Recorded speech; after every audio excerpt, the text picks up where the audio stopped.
Então bora lá, jovens, com mais um vídeo do Geopolítica para Iniciantes. Não se esqueça de deixar o like e seguir o canal. Hoje a gente vai mergulhar numa das perguntas mais preocupantes do nosso tempo, né? Uma dúvida que está aí no ar com toda essa instabilidade que a gente está vendo no mundo. Será que a gente está prestes a ver uma terceira guerra mundial? Essa é a grande questão, né? Porque, poxa, tem conflito estourando na Europa, no Oriente Médio, a tensão na Ásia só aumenta. Essa preocupação faz todo sentido. É claro que ninguém aqui tem bola de cristal, né? Não dá para prever o futuro.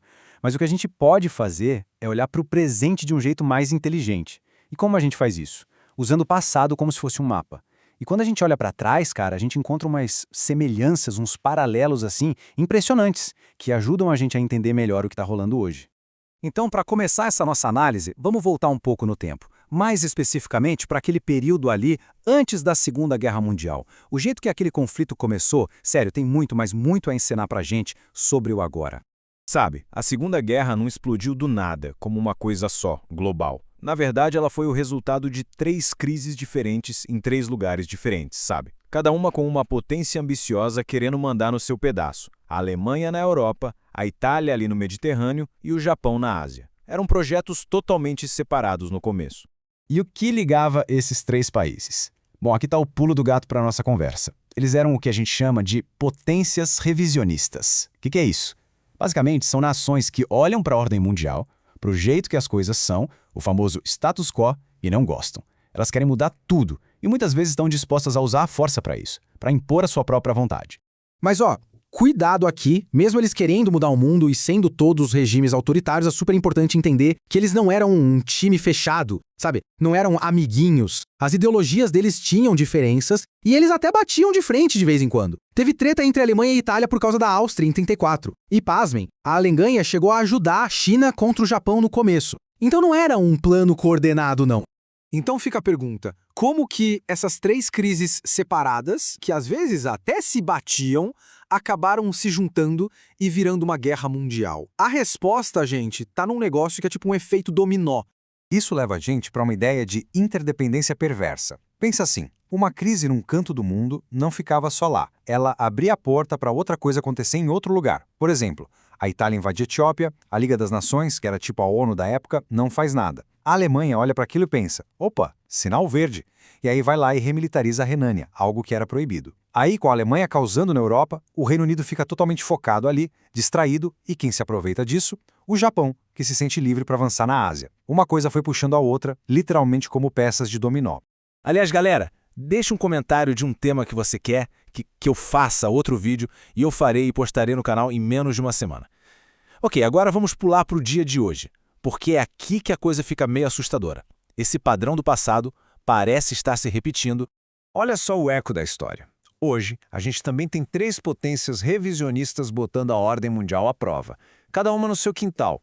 A Rússia, lá na Europa, invadindo a Ucrânia. O Irã, no Oriente Médio, tentando ser o chefão da área com seu tal eixo da resistência. E a China, na Ásia, com aquele objetivo claríssimo de dominar o Indo-Pacífico, e Taiwan bem no meio dessa história. E as semelhanças não param por aí, não. Assim como nos anos 30 são regimes autoritários. E o que une eles? A vontade de peitar a ordem mundial que é liderada pelos Estados Unidos.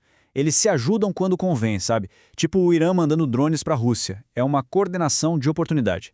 E o efeito dominó tá rolando de novo. A guerra na Ucrânia deu coragem para outros. E só para a gente ter uma ideia, uma guerra por Taiwan, o impacto global seria assim absurdamente maior do que o da Ucrânia e de Gaza juntos. E tem mais um paralelo que é chave para entender tudo isso.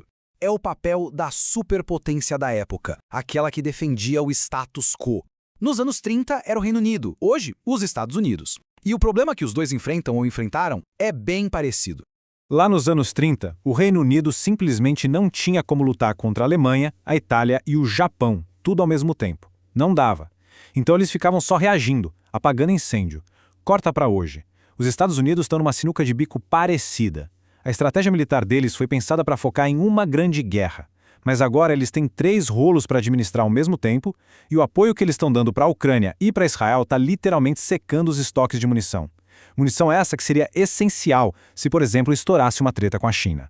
Lembrando, pessoal, deixa o like e se inscreva no canal para ajudar a gente a crescer. E olha só, aqui a gente chega num ponto super importante.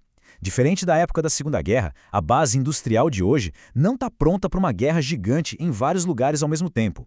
A globalização espalhou a produção pelo mundo, né? E depois de décadas com menos investimento em defesa, hoje existem vários gargalos, vários problemas para produzir o que seria necessário. Beleza, com tudo isso na mesa, a gente chega na pergunta de $1 milhão. Então quer dizer que uma guerra mundial é inevitável? Calma lá, é aqui que a gente precisa respirar fundo. A história rima, mas não se repete igualzinha. Tem várias coisas que podem evitar que essas crises virem uma coisa só. A economia da China, por exemplo, está com uns problemas bem sérios. Uma troca de poder na Rússia ou no Irã, poxa, isso poderia mudar tudo. E tem países gigantescos, como a Índia, que ainda estão ali, na deles, não escolheram lado nesse cabo de guerra global. Então o objetivo aqui não é fazer previsão, tá? É mais um alerta baseado nesses padrões que a gente viu na história. A gente não sai daqui com uma certeza, mas com um chamado à seriedade. A gente precisa levar a sério a possibilidade de um cenário que, sei lá, até uns anos atrás parecia coisa de filme. Porque o fato é esse, grandes catástrofes, elas parecem absolutamente impensáveis, até o dia em que elas acontecem. Por enquanto é isso, assista outro vídeo sobre o tema, não se esqueça de deixar o like e seguir o canal para não perder a próxima notícia sobre geopolítica mastigada de um jeito descomplicado para você. Falou, piazada!